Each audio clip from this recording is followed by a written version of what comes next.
माफ करी मंत्री जी, हम कानून से तो खेल सकता नहीं, बाकी कानून के खिलाफ नहीं खींचा सकत।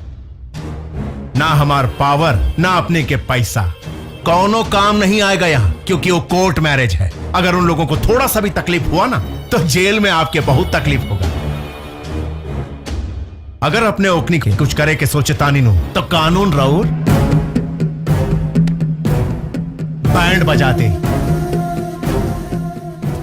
आई एम सॉरी, हमरा खातिर और ही कोनो काम हो की तो याद करें। चलता नहीं, जयराम जी का।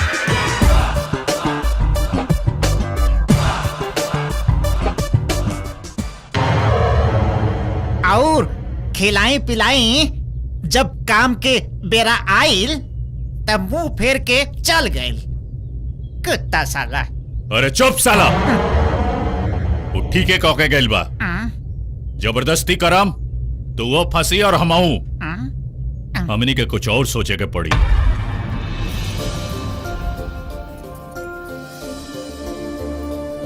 ना हाथ से माई की रोटी बना के खियाए।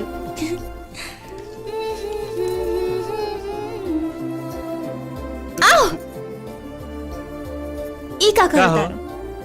आज मूड बड़ी खराब बा। अभी हम रोटी बनाओ तानी। जाओ। सुना, अगर ना देबू तो मूड खराब हो जाए, फिर भेटो ना करब, जान लिहा। का चुम्मा चाहिए? माई देख ली तो बड़ा ना माई के फेरत।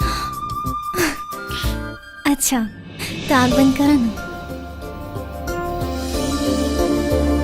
अभी चुम्मा देता है।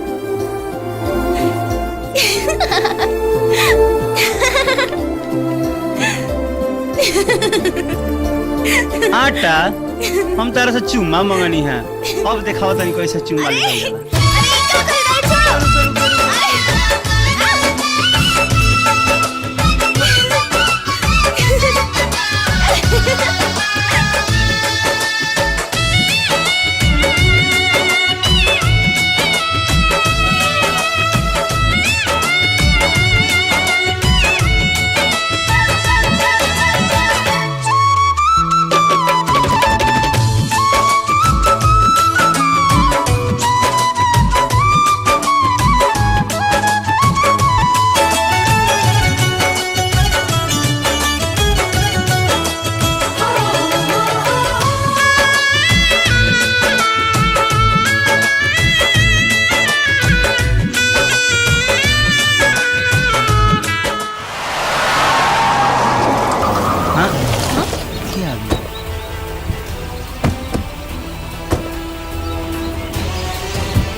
माई जल्दी आई।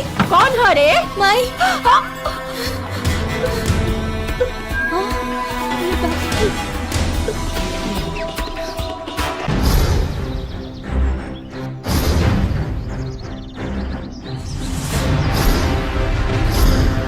बाबूजी, माई,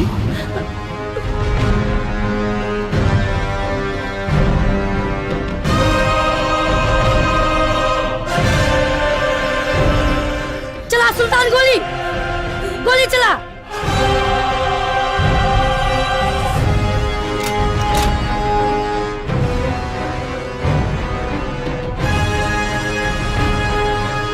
एकरा तो